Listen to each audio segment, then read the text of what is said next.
Ladies and gents, welcome back to Punk Politics. I'm Made Thompson.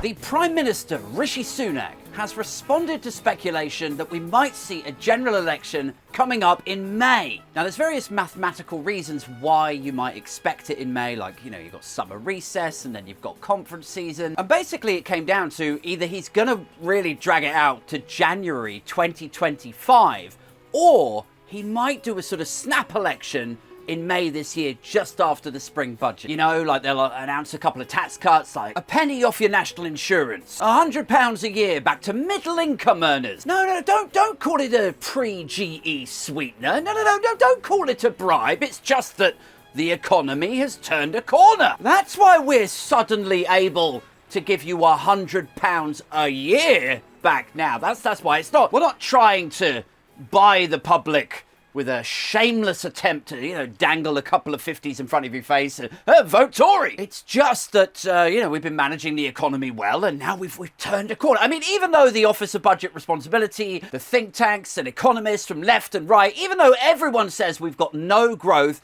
and we're probably heading into recession, somehow that will get lost in translation when we get nearer to spring budget time. I have absolute faith that sluggish growth, recession, difficult decisions, all of it will be sort of potato-potatoed into we've toughed it out, we've steadied the ship, and now we're in a good position to give you a bit more of your money back. Anyway, now Rishi Sunak is saying he expects the general election to happen in the second half of this year. My working assumption is we'll have a general election in the second half of this year. Which has got Twitter tearing its hair out. It's like, oh wow, okay, it's going to be in the second half of the year. Oh, he says it's going to be in the second half of the year. Well, that's fine. We can book our holidays then for the first half of the year, because Rishi Sunak, the Prime Minister, says it's definitely going to be in the second half of the year.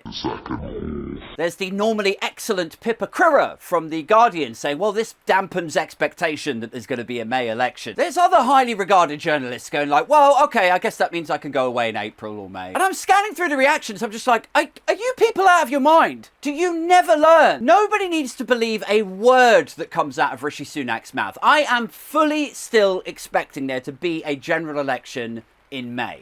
People are like, oh no, he's running scared because he knows that he'll lose the GE in May. He knows he's going to lose anyway. Have you not been reading some of the briefs and the exposés that have come out of CCHQ, where it's Conservative Party staff privately saying, yeah, no, we're screwed. I mean, there's there's no way that we're going to win this election. So it's done. They know that they're going to lose this election. So it makes no difference really if he has it in May or if he puts it off till October or till January 2025. So that is not really a credible reason for sort of putting it back to the second half of the year. Like it's just not.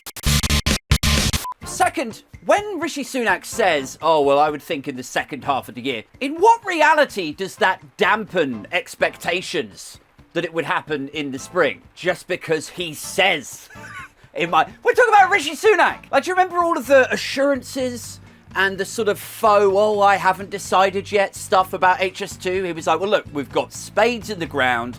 I haven't come to a decision yet. And then it turned out that not only was he going to cancel it, it was cancelled, but he had already decided he was going to cancel it 2 weeks prior. Well, I haven't quite decided yet. I'm going to give it some serious thought. Meanwhile, this guy's like 2 weeks before, he was pre-recording stuff to use at Tory conference where he's acknowledging the cancellation of HS2. So he said some things about HS2 that it later turned out he didn't mean whatsoever. Then he said, don't worry, because I'm going to put all of the HS2 money into something called Network North. Well, how's Network North going?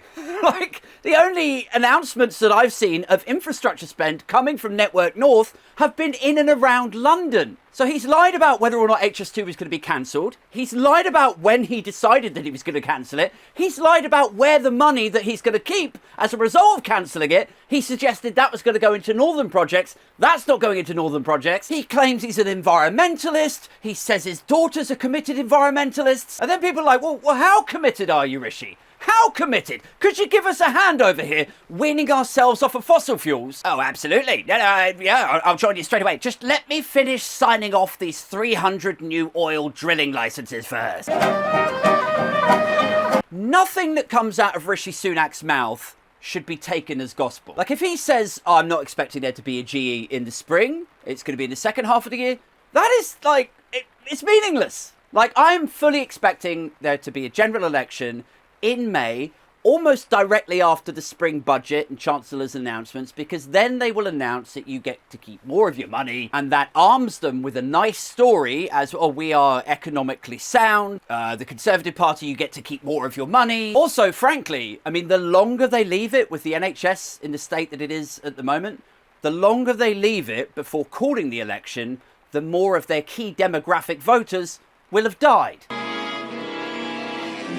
So in that respect, I reckon Rishi Sunak's got like a sort of circle of advisors around doctors, maybe, like around him at the moment in CCHQ, where they're going over the modelling for the voters and the demographics. They'll be like, yeah, I don't want to rush you, Rish, but honestly, every day that you delay doing this general election in a country where the hospitals are collapsing, wards are overrun, doctors are going on strike, care homes are imploding. Like, I don't want to hurry you unnecessarily, Rish, but every day you delay this election, another 517 pensioners snuff it. Now, unless you are planning on giving the vote to corpses, my advice to you would be get the shit cracking, son. Anyway, that's it from me, guys. When do you think the GE is coming? Do you think it's going to happen in May? Or do you think they'll kick it back to October? Weird autumn election. Or maybe you still think it's going to happen early doors, like next year. As always, let me know in the comments below.